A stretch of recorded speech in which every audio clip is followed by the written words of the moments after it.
bicho de luz sobre la noche del desconocimiento. Divulgación de la ciencia, la tecnología y el arte en la Universidad Autónoma del Estado de Hidalgo. Bienvenidos a Luciérnaga. Bienvenidos. ¿Qué tal? Muy buenas tardes, soy Elsa Ángeles y qué gusto reencontrarnos en este espacio que se dedica a difundir lo que se hace en la ciencia, en el desarrollo tecnológico y la innovación. El día de hoy tenemos un tema súper importante que ojalá no se desconecte con nosotros, nos pueda seguir a través de las redes sociales. Este programa se queda grabado ahí en el Facebook de Luciérnaga, lo puede encontrar en el micrositio de divulgación de la Universidad Autónoma del Estado de Hidalgo, ahí en nuestra página oficial, y de verdad vale mucho la pena, porque ahora con esta pandemia de la cual todavía no salimos, de la cual es difícil ver la luz al final del túnel, uno de los sectores en los que más se golpeó fue en la educación, y nos golpea a todos. Es decir, quienes son estudiantes, quienes son docentes, pero también a las familias, al colectivo. Y hay una invitación muy importante a hacer una reflexión sobre qué es lo que viene. Pero además esta reflexión se hará sobre datos concretos, porque ese es el tema de hoy. La escuela no se detiene, el desafío de la educación a distancia, que además de que comenzó como una investigación científica, pues terminó en una publicación que tendríamos que pasarla de mano en mano, tendríamos que compartirla, tendríamos que leerla, reflexionar desde nuestro espacio y saber cómo podemos reconstruir esta nueva normalidad que esperemos que sea muy pronto.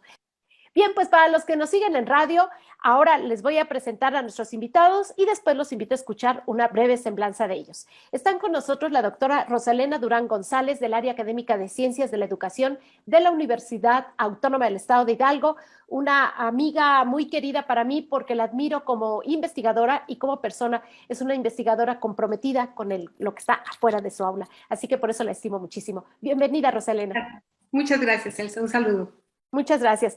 También se encuentra con nosotros el doctor Alfonso Torres Hernández. Él es docente investigador de la Universidad Pedagógica Nacional, Campus Hidalgo, a quien también le tengo un gran respeto y un gran cariño porque ha sido siempre muy incluyente y mientras fue director de la UPN acá en Hidalgo, pues abrió espacios a muchísima gente, entre ellas a mí. Muchas gracias, Alfonso. Qué gusto verte.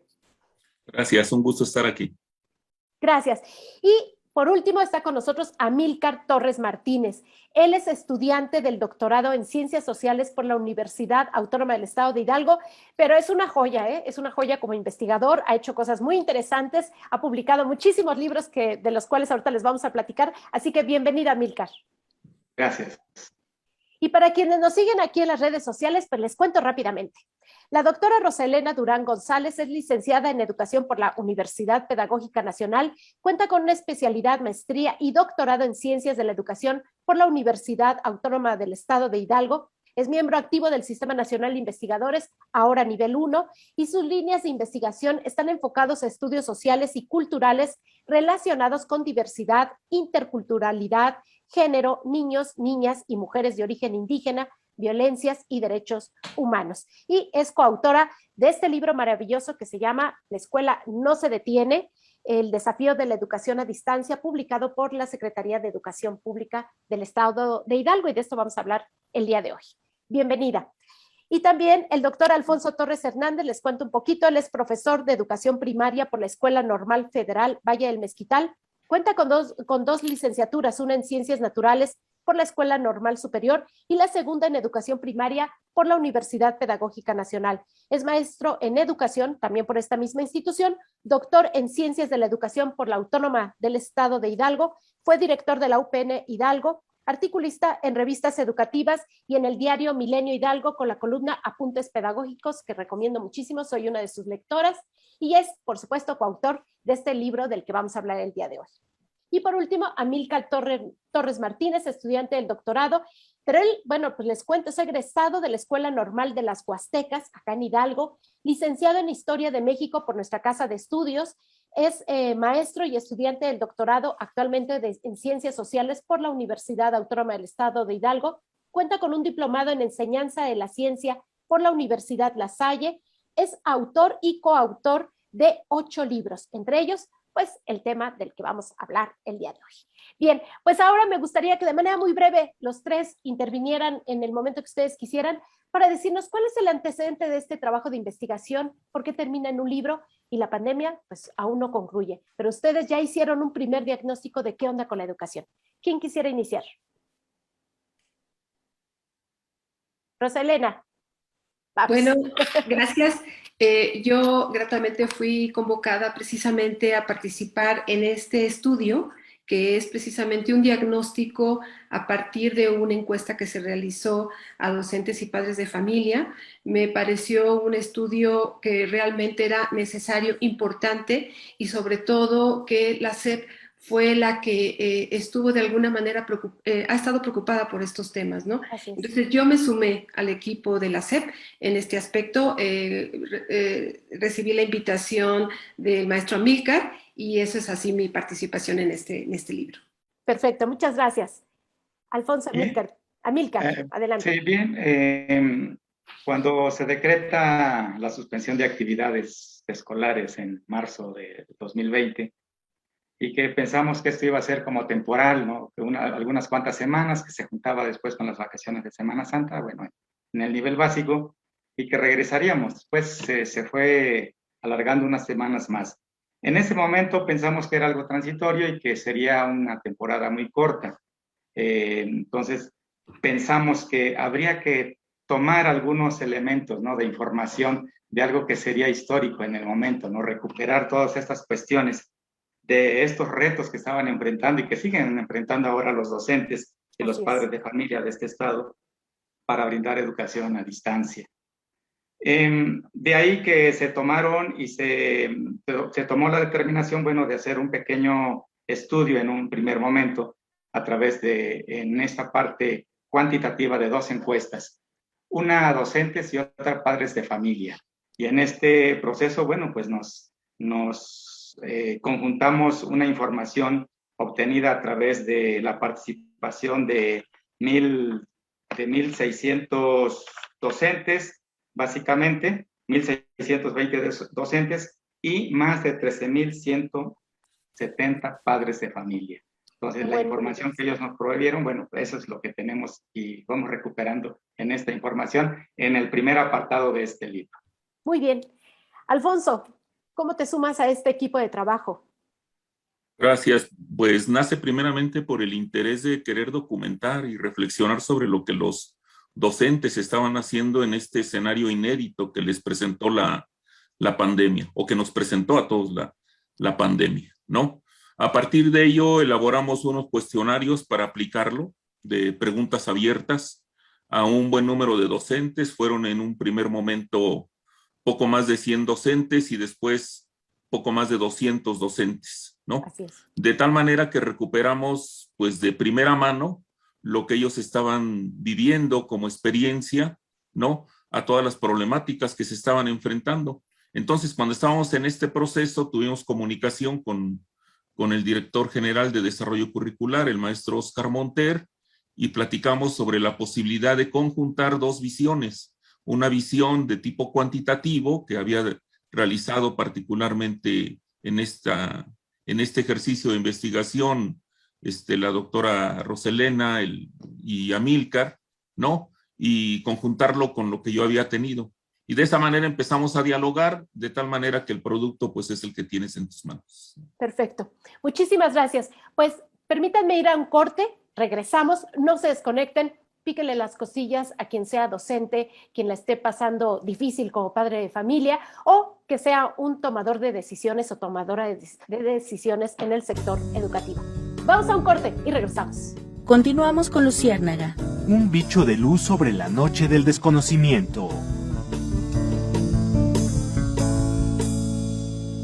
Bien, pues ya estamos en este segundo bloque de Luciérnaga. El tema de hoy, la escuela no se detiene, el desafío de la educación a distancia, que es el título de una obra que ya fue publicada por la Secretaría de Educación Pública del Estado de Hidalgo y que usted tiene que consultar. Para hablar de ello están los autores, la doctora Roselena Durán González del Área Académica de Ciencias de la Educación de la Universidad Autónoma del Estado de Hidalgo, el doctor Alfonso Torres Hernández, docente de la Universidad Pedagógica Nacional del Estado de Hidalgo, y Amílcar Torres Martínez, que además orgullosamente es estudiante del doctorado en Ciencias Sociales por esta casa de estudios. Y ahora sí, Amílcar, ¿Te parece bien si entramos a la parte que hicieron tú junto con la doctora Rosalena Durán, que tiene que ver con lo cuantitativo? ¿Qué es lo que midieron? Platícanos un poco cuál fue la metodología, cómo le entraron a este tema.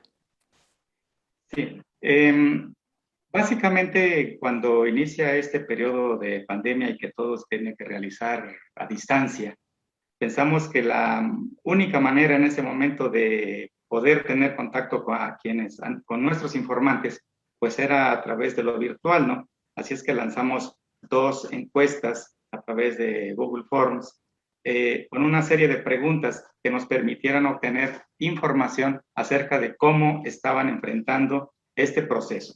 De manera que nosotros preguntamos, bueno, en primer lugar, qué herramientas, ¿no? O plataformas tecnológicas conocían los docentes, ¿no? Para poder brindar y poder seguir con sus procesos de enseñanza y aprendizaje, ¿no? Para los alumnos. En este proceso de cómo se comunicaban con ellos, a la falta de ello, de ciertos elementos tecnológicos, de esas problemáticas que estaban enfrentando, con quiénes se comunicaban mayormente, cómo, y todo este proceso que fue derivando en algo que después tuvo que llamarse para poder seguir brindando atención educativa en un programa de Aprende en Casa. Así es. Encontramos cosas bastante interesantes, como el hecho de que la mayoría de los docentes no estaba de alguna manera con conocimientos variados acerca de plataformas para enseñar, ¿no? Básicamente el teléfono celular fue la herramienta más importante para comunicarse, ¿no? El Zoom era aún todavía incipiente, Meet prácticamente no existía. No sabíamos usarlos, además. Sí, además era bastante complicado, ¿no? Entonces, a partir de eso, bueno, pues pensamos que lo más fácil fue a través de una encuesta con lo que teníamos a la mano, ¿no? Por vía celular. Muy bien, muy bien. Rosalena Durán, platícanos un poco sobre qué es lo que hallaron después de aplicar estas encuestas. Bien, nosotros encontramos precisamente en esta encuesta dirigida a padres que fueron 13,170, primero un hecho histórico, que la escuela y el currículum entra a la familia, entra a la casa. Este hecho histórico recreó que precisamente los padres de familia fueran los vigilantes del currículum en casa. Inclusive que algunos rituales de la escuela se reprodujeran en la casa, como son los horarios, algunas actividades. Entonces, esto es un precedente, este es un hecho histórico, ¿no? Donde se conjunta la escuela y la familia. Sin embargo, identificamos precisamente que estas familias, el 91% fue precisamente mujeres las que contestaron y un 8% los hombres. Y esto se entiende porque, bueno, el cuidado está delegado precisamente pues, a las mujeres, el cuidado, la atención de los hijos. Y en este sentido, vimos que efectivamente las madres en un 88.6% apoyaron a sus hijos en las tareas y los papás en un 35%. En cuanto al tiempo, ¿cuánto tiempo dedicaron los padres de familia a estas tareas de apoyo escolar? Pues de 1 a 2 horas principalmente, e inclusive hasta 3 horas. Principalmente todo este bloque de 1 a 3 horas es lo que ellos dedicaron y identificamos que el principal medio de comunicación que tuvieron con los docentes fue el celular. El 97.5% utilizó el celular para comunicarse con los padres, seguido de una tableta y por último una computadora. Y esto es comprensible, ¿no? Tenemos que, pues en Hidalgo, nuestros hogares principalmente, pues cuentan con un 88.3% con televisión, pero solo el 37.5% de hogares en Hidalgo con internet. Los padres consideraron que esta dinámica familiar se fortaleció en un 45%, pero también generó estrés y frustración en un 23% y 10% respectivamente. Y bueno, esta comunicación fluyó muy ágil con los docentes de manera diaria. Ellos confirmaron que el 68.4% de los padres se comunicaban diariamente con los docentes y el 8.9% cada tercer día. Aquí lo importante es que los maestros pudimos identificar aspectos emocionales al interior de la familia. Sobre todo, si bien encontrados, hubo motivación por atender a los hijos en el espacio familiar, un 35%. También hubo aspectos de preocupación y de estrés en los padres, en un 23 y 20% respectivamente, esta preocupación y estrés. Y también identificaron que las tareas se incrementaron. Entonces, esto hay que analizarlo precisamente para repensar nuevamente la escuela. Se incrementaron las tareas en un 53%, opinaron los padres de familia. Así es. Si me lo permites, hubo dos aspectos que me llamaron mucho la atención de esta primera parte de ustedes. Uno es el nivel educativo de los padres de familia. A la hora que ustedes hicieron ahí un cuadro comparativo muy interesante, Hidalgo solamente rebasa la media nacional en lo que tiene que ver con nivel primaria, pero después hay un rezago importante en cuanto a la media nacional de nivel de secundaria y de preparatoria, pero prácticamente el promedio general de educación en el estado de Hidalgo de los adultos mayores de 15 años es de solamente secundaria a medias, ¿no? Digamos, ese es por un lado, es decir, también se tuvieron que topar con un déficit personal para poder hacer ese acompañamiento con los hijos, por un lado. Y por el otro también, ustedes hicieron un análisis muy, muy importante de cómo esa brecha de desigualdad que quedó al desnudo con esta pandemia en muchos ambientes, en lo de alimentación, en acceso a la salud, pues en educación es terriblemente fuerte. ¿Qué pasa? Cómo esa brecha se va abriendo de desigualdad mientras es mayor lejano al centro del Estado, mientras menos acceso a recursos económicos tengan, mientras menor estructura dentro de la casa para poder convertirse en eso, en lo que tú llamas escuela, ¿no? Dentro de la casa, y todos estos aspectos. Me gustaría que los comentaran de manera muy rápida, porque me parece que su estudio desmenuza aspectos que ya no se puede hablar de generalidades, que nos muestra un rostro muy heterogéneo de lo que es el estado de Hidalgo. ¿Quién quisiera comenzar? Sí, en primer lugar, la utilidad de este estudio remite a eso. En un primer momento pareciera que los padres de familia no estaban respondiendo a las necesidades de apoyar a sus hijos, ¿no? Pero cuando revelamos, aunque son datos que a nivel nacional tenemos, ¿no? Pero cuando precisamos que en el estado de Hidalgo, la mayoría de nuestros padres de familia, pues tienen entre un 8 y un 9 grado, ¿no? Que más o menos es mitad de secundaria. Así es. Y la mayoría, bueno, está en ese nivel de entre primaria y secundaria. Era bastante complicado entonces que pudieran ellos generar apoyos académicos a sus hijos, por lo que fue necesario replantear, bueno, pues entonces cuál iba a ser el papel del padre o la madre de familia o del tutor para los niños, ¿no? A la que no se le podía exigir en gran medida que supliera al docente, sino más bien que fuera un acompañante, un guía nada más, y que pudiera en la medida de sus posibilidades estar al pendiente de que sus hijos pudieran realizar actividades en casa. Así es. Roselena Luna. Sí. Roselena Durán, perdón. A mí me parece también importante resaltar que las características y diversidad del estado de Hidalgo, también debemos de reconocer que el cuestionario, la encuesta que se aplicó, fue precisamente a aquellos padres de familia que pudieron tener acceso a él, al cuestionario.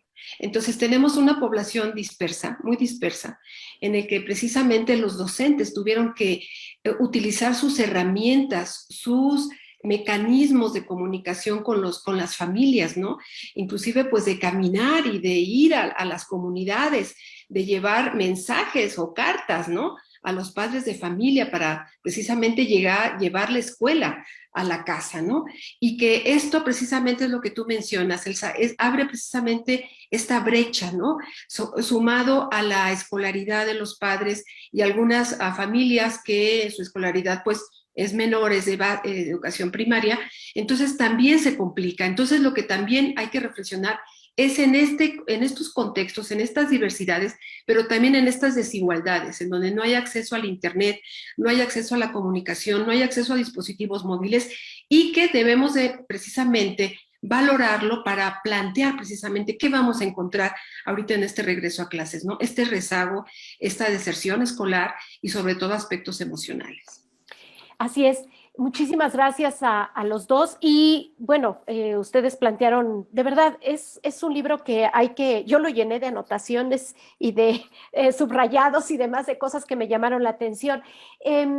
Por ejemplo, el espacio de las casas, el espacio para poderse conectar, el que hubiera una televisión para que unos atendían ahí, el número de hijos.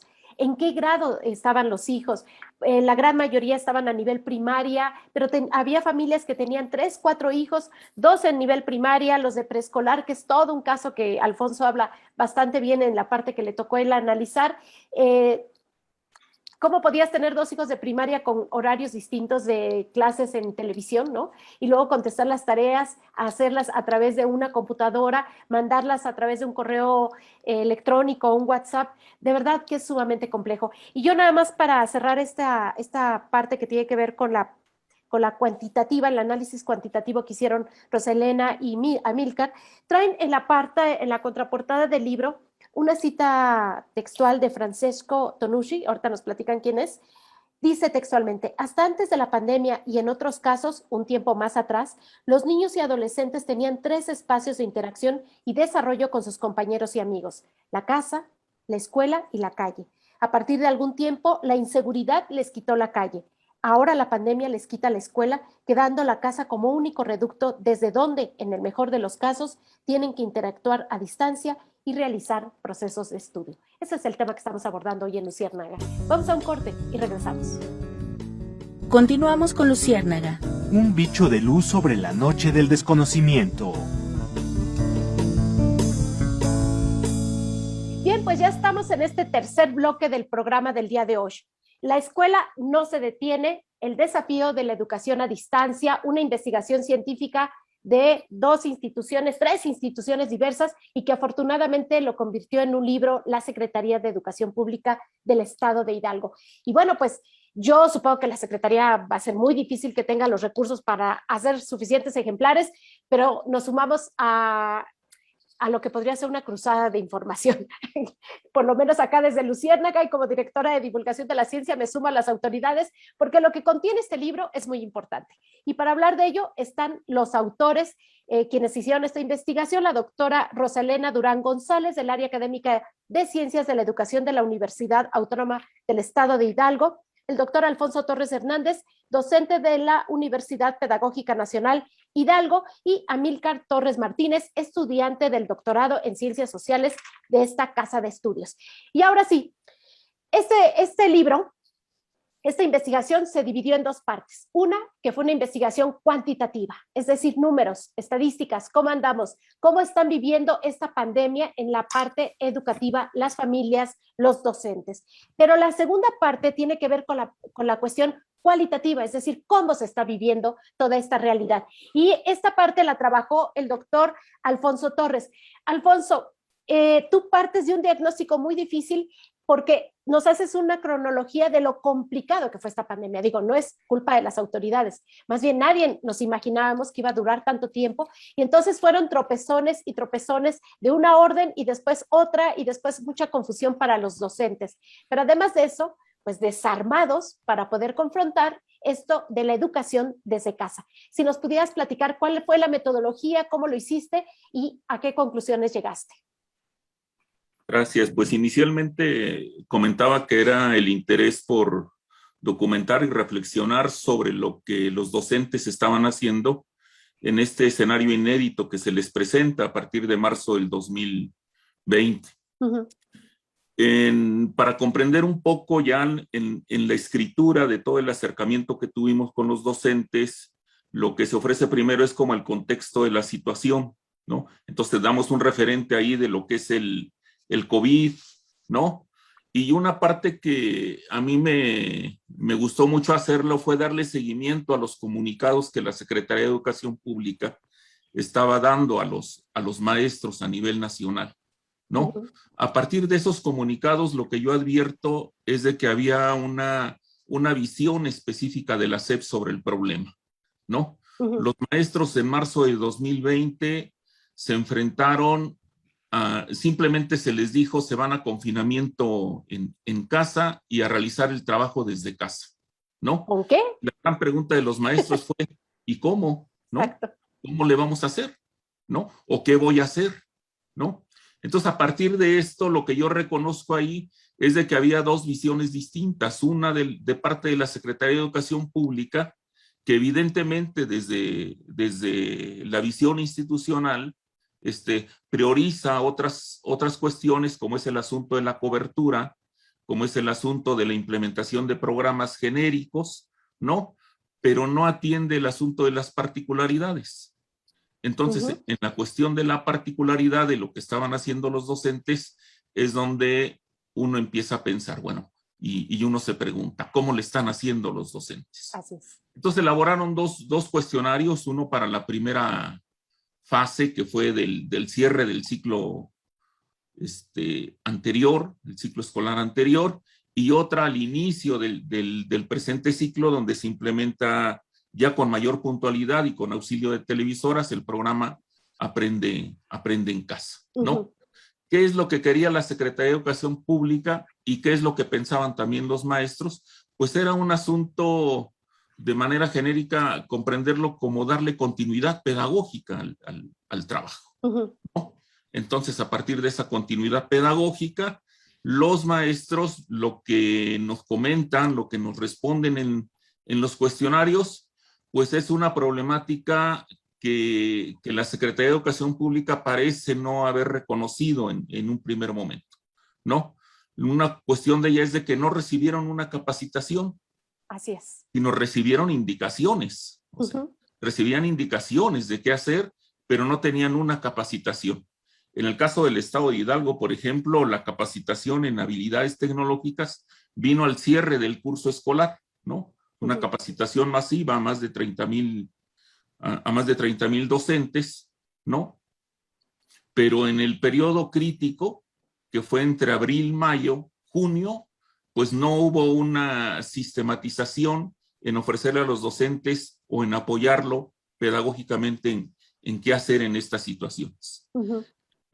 Algunas cuestiones de las que encontramos que nos comparten los docentes tiene que ver con esta situación primero de que la docencia que ellos venían haciendo de manera privada en las escuelas, en la cuestión presencial, ahora se hizo pública, ¿no? Entonces, a través de las pantallas, la docencia era pública porque no sabíamos quién estaba del otro lado escuchándonos, ¿no? Así es. Si nos escuchaba el tío, la mamá, el hermano, etcétera, ¿no? Entonces, la docencia se hace pública y había que tener más cuidado. El docente tuvo que modificar sus esquemas de lenguaje, de comunicación, ¿no? Las estrategias de trabajo con los alumnos, etcétera, etcétera. Una serie de situaciones. Otro elemento importante es de que, ya lo mencionaba la doctora Roselena, ¿no? Hay que darle un protagonismo, porque así lo tuvieron, fueron las madres de familia. Las madres de familia se convirtieron en mediadoras pedagógicas del trabajo del maestro, ¿no? Claro. A través de los dispositivos digitales, particularmente y prioritariamente el WhatsApp, ¿no? Las madres de familia entonces recibían las indicaciones de los maestros, ¿no?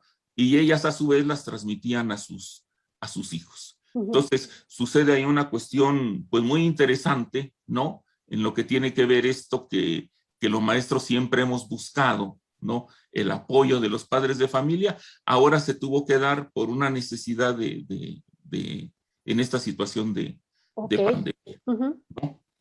La otra cuestión es de que los maestros nos dicen que sí sufrieron una cuestión de intensificación en su trabajo, ¿no?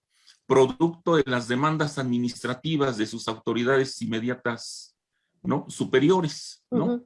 En este caso de director, de supervisor, de jefe de sector, empezaron a atiborrarlos de demandas de tipo administrativo, de tal manera que eso aparte de provocarles el estrés, ¿no? Vino a dejar en un lugar periférico el asunto de lo pedagógico. Así es. Ya no era lo pedagógico lo más importante, sino era el cumplimiento de la cuestión administrativa. Entregar evidencias, ¿no? Así es, la entrega de evidencias. Uh-huh.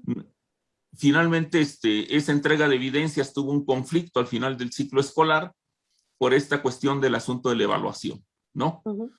En el acuerdo que emite la Secretaría de Educación Pública para la evaluación, no lo dice puntualmente, pero sí está implícitamente el asunto de que todos los alumnos pasan. Así es. ¿No? Y entonces entra en un conflicto la tarea del docente, ¿no? En este proceso evaluativo, porque efectivamente hubo alumnos que por distintas circunstancias no entregaban o no entregaron evidencias, ¿no? de su trabajo. Esas cuestiones son algunas de las que encontramos, ¿no? La relación pedagógica, entonces, entre el docente y el alumno, nosotros consideramos que se vio muy limitada. Uh-huh. ¿No? Ya no era una relación pedagógica como se da en lo presencial, donde hay cruce de miradas, hay una cuestión de comunicación física también por la presencia de las lenguaje personas. No verbal, ¿no? Que le llamamos. Así es. Ahora se vio a través de mensajes únicamente, ¿no? Y algo en lo que no profundizamos, pero si no los dicen los maestros, pues es toda la afección que tuvo en el desarrollo, ¿no? En el desarrollo de aprendizaje de los alumnos este tipo de situación, al verse limitados en la interacción con sus iguales, ¿no? Ya no había esa interacción cotidiana, etc.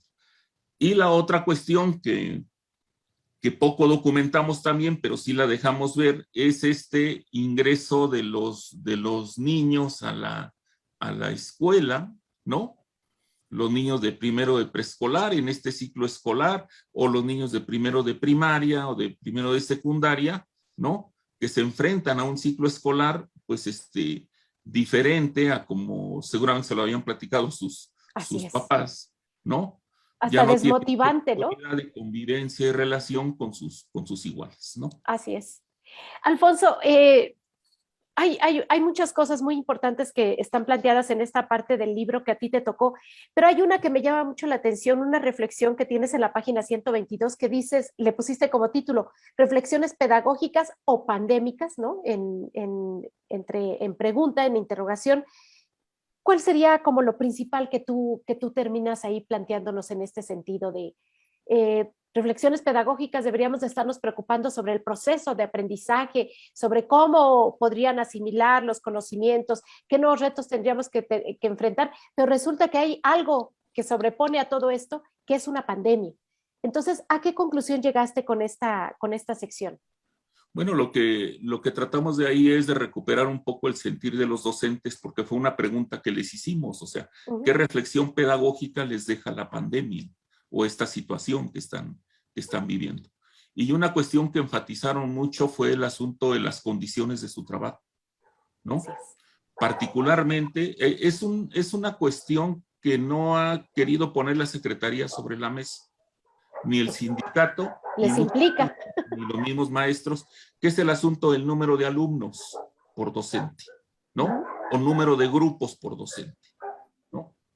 Bueno, de los que entrevistamos hay maestros que atendían 8 alumnos únicamente, y hay docentes que atendían más de 200 alumnos, ¿no? Entonces, eso necesariamente nos lleva a repensar muchas cuestiones. Entre ellas, una de las cuestiones que planteamos, pues, es el asunto del currículum, ¿no? Tenemos que reconocer que el currículum en educación básica es un currículum obeso, ¿no? Tenemos que puntualizarlo más y para ello se requiere replantear el currículum. Es una de las reflexiones que se hace, replantear el asunto de la formación docente, ¿no? Direccionarla. Si nos dimos cuenta en todo este periodo, ha habido una gran gama de posibilidades de capacitación y actualización para los docentes en el ámbito de lo tecnológico, ¿no? De las nuevas tecnologías. Pero no así en la cuestión pedagógica y didáctica, ¿no? En la cuestión filosófica, ¿no? Entonces ahí tiene que haber un replanteamiento de la formación docente, e incluso una de las recomendaciones que hacemos es la articulación de las distintas instancias, ¿no? De la propia Secretaría y con otras instituciones externas que apoyen a este tipo de cuestión. ¿A qué nos lleva todo esto? A una idea genérica que estamos planteando y que también ya se comentó por parte de los doctores, que es el asunto de repensar la escuela, ¿no? O sea, todo esto nos tiene que llevar a repensar la escuela. Pero la escuela no en el sentido físico, no del edificio escolar, sino como una interacción social que estamos desarrollando seres humanos, ¿no? Y que finalmente estamos formando seres humanos, los docentes. Hay una formación de una nueva ciudadanía ahí, y la pandemia nos debe dejar ese tipo de aprendizajes, ¿no? Nuevos rumbos para la escuela, a partir de un nuevo currículum, nueva formación, y por supuesto algo que es importante, nuevas condiciones de trabajo. Sin duda. Por eso es que esta parte que tuvo Alfonso en sus manos refleja rostros, se escuchan voces, uno los puede leer aquí de manera textual, qué es lo que expresaron maestros, como por ejemplo uno dice, es regular, una televisión no sustituye jamás el aprendizaje de la interacción con otros, ¿no? Muestra y desnuda que cuando nosotros hablamos de educación no solamente estamos hablando de un pizarrón, una tarea, una libreta o llenar un cuestionario o contestar un examen. Educación tiene que ver con ese concepto mucho más amplio en donde todos tenemos una responsabilidad en ello, y hablar con estos maestros que en algún momento de la pandemia fueron seriamente atacados en las redes sociales, seriamente ventilados en muchos medios de comunicación, hablando de sus deficiencias. Pues sí, sí tienen deficiencias, pero todos tenemos deficiencias ante esta pandemia.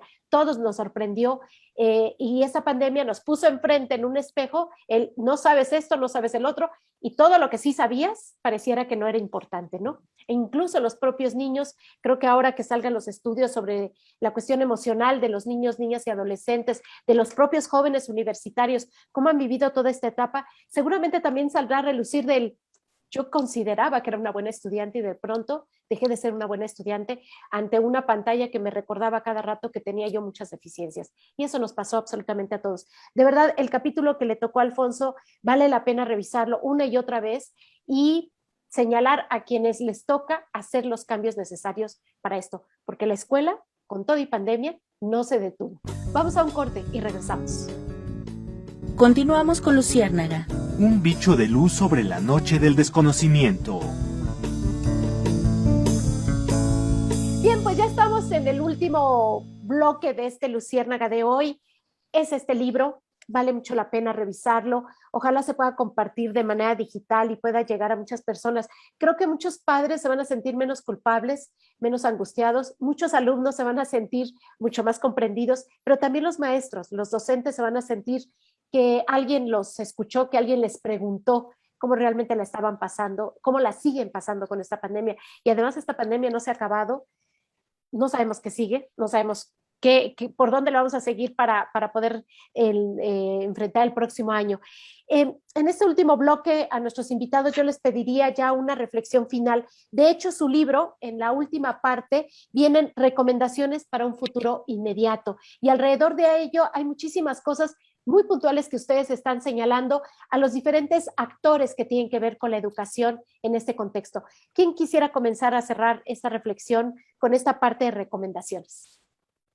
Rosalena. Sí, Elsa, gracias. Bueno, también quisiera resaltar que el libro tiene anexos en donde hay los docentes y los padres de familia pueden encontrar herramientas y recomendaciones para enriquecer las prácticas pedagógicas de la inclusión, fortalecer aprendizajes, fortaleciendo el vínculo de la escuela, el bienestar socioemocional y para el regreso al aula. Esto es también parte de los anexos de este libro. Y bueno, para cerrar, yo comentaría que precisamente esta pandemia pues ha cambiado toda nuestra realidad en todos los aspectos, en todos nuestros, en la escuela, en las familias, y que también las tecnologías llegaron para quedarse. Y que en este sentido, precisamente, pues la reflexión va en esto, ¿no? En cómo generar cómo recuperar estas experiencias que han sido innovadoras por parte de los docentes y que han sido muy atinadas, ¿no? Primero, antes que nada, recuperar esto y después, pues, esta atención tanto académica como emocional que implica precisamente implementar y avanzar. Yo sugeriría o pensaría en una cultura del cuidado en donde nos permita sensibilizarnos hacia la importancia que es la empatía, la comprensión, la solidaridad, ¿no? Dentro de los espacios tanto de la escuela como en la familia, ¿no? Yo resaltaría esto, y de los docentes, pues precisamente ellos son los que realmente han tenido el conocimiento y las condiciones de los alumnos y de las familias, y me parece que sumado a la experiencia de ellos, tendríamos que sumarnos para pues enriquecer ese trabajo, ¿no? Que ellos van a realizar, ¿no? No solo sentarlos en el banquillo de los acusados, Rosalena, sino comprenderlos, escucharlos. Y bueno, además yo me imagino que no es lo mismo ser docente de niños de educación básica, de adolescentes, que de ser de nivel licenciatura, que ya son adultos, como quiera que sea. Pero bueno, es un planteamiento bastante interesante, me gusta mucho eso de la empatía y la sensibilidad. Gracias. ¿Quién le sigue con estas conclusiones? Amílcar. Sí. Considero que esta pandemia y estas nuevas formas de trabajo ha fortalecido el trabajo colaborativo en la mayoría de los casos, ¿no?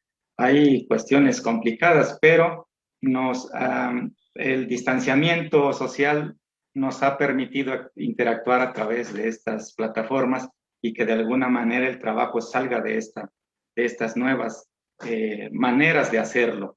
Y lo vemos ahora, ¿no? Siempre fue cuestionada la participación de estos tres actores principales dentro de la educación, docentes, alumnos y padres de familia.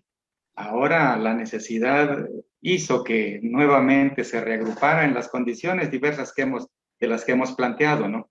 Y no solo para esto, sino para este otro trabajo que realizamos quienes en ocasiones no estamos frente a un grupo, pero que nos corresponde visualizar y de alguna manera intervenir en procesos educativos desde otro ámbito, ¿no? Y en este sentido, bueno, pues afortunadamente la Secretaría de Educación Pública, a través de la Dirección de Desarrollo Curricular, bueno, fue posible hacer este trabajo y sobre todo en un trabajo de equipo y colaborativo con los centros de maestros, que son esos mediadores que están entre las autoridades y el docente y que generan una serie de estrategias, ¿no? Identificando problemáticas, pero también proponiendo acciones. Entonces, los centros de maestros ahora, pues, habrá que reconocerles este trabajo y por mi parte les reconozco, ¿no? El que hayan colaborado grandemente en la elaboración para la recuperación de la información de este libro. Excelente, muchísimas gracias. Alfonso, ¿cuál es tu punto de vista? Gracias. Creo que la pandemia ha dejado en claro que hubo una emergencia de nuevos saberes pedagógicos en los maestros, ¿no? Esa es una cuestión que tenemos que reconocer. Hubo un estrechamiento en la relación con los padres de familia, con las familias, ¿no? Aparte, desde luego, que el detonamiento que tuvo del uso de dispositivos digitales, de las nuevas tecnologías, ¿no? Ahora, esas tres cuestiones, ¿cómo las recuperamos ahora? ¿No? En la antesala de un regreso presencial, ¿no? A los edificios escolares, ¿cómo recuperamos eso? ¿No? Se ha hablado hasta el momento y creo que muy claramente nos han dado un marco de salud, de salubridad para el cuidado en el regreso presencial. Pero falta la otra parte, ¿no? Falta la parte pedagógica social, ¿no? Nos empezamos a hacer nuevas preguntas cuando se termina este libro, ¿no? Y una de ellas es ¿qué aprendimos? ¿No? ¿Qué aprendimos en la pandemia? ¿No? Y esto nos debe de llevar, particularmente lo advertimos como un asunto de corresponsabilidad social, ¿no? Cada quien tiene que hacer lo que le corresponde, ¿no? Y de manera dialogada y conjunta. Los maestros tenemos una responsabilidad de no regresar a como éramos antes en lo presencial, ¿no? Yo lo decía en un panel la semana pasada, yo creo que los miles de muertos que nos ha dejado la pandemia, ¿no? Toda la intensificación de trabajo, el estrés, todo lo que hemos vivido nos debe de dejar un aprendizaje. y el principal aprendizaje es no regresar a hacer lo mismo, ¿no? Tenemos que hacer cosas diferentes, ¿no? Particularmente los maestros. Pero también las autoridades educativas, los que toman decisiones, tienen que pensarlo. No es únicamente un regreso físico, ¿no?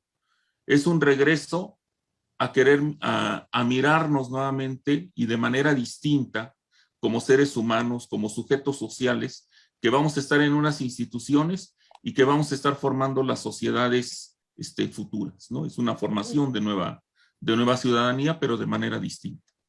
Muy bien. Pues se quedan muchas cosas en el tintero. Yo los invito a que vuelvan a saltar estos micrófonos para seguir hablando. Hay muchos aspectos. Por último, en la última página hay dos recomendaciones. Hay una recomendación final.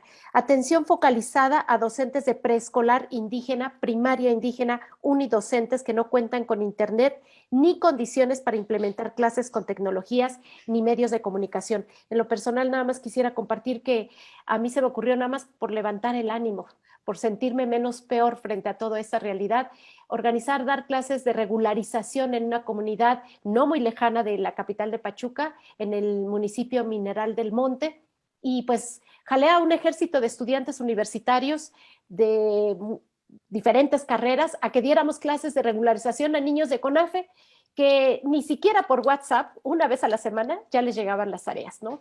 Porque no sabíamos qué estaba pasando con los maestros. A lo mejor el maestro estaba enfermo o a lo mejor tenía que cuidar a un enfermo en su casa. Y entonces cuando llegamos a dar esas clases de regularización nos encontramos con lagunas, no hoyos, lagunas enormes, pero que al final yo no sé si les sirvió las matemáticas, el español, historia, geografía que pudimos dar. Nos sirvió a todos en la parte emocional. Los niños pudieron convivir, correr en un lugar al aire libre, no era un lugar cerrado, con todas las medidas, pudimos aprender a lavarnos las manos, todos de una manera distinta, pero sobre todo incluso hasta los estudiantes universitarios que nos hicieron favor de acompañarnos a nosotros como familia, recuperaron mucho esa autoestima que habían perdido como estudiantes frente a una pantalla con un maestro universitario que con muy poca sensibilidad les había dicho mejor date de baja, porque no estás dando lo que tenías que dar, ¿no?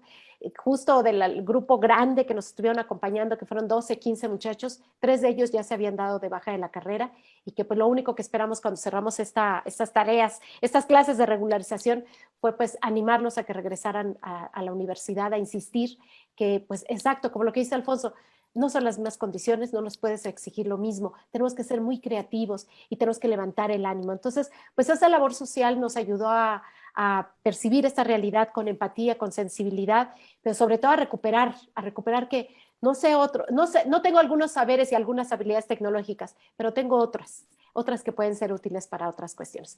Yo les agradezco mucho, de verdad.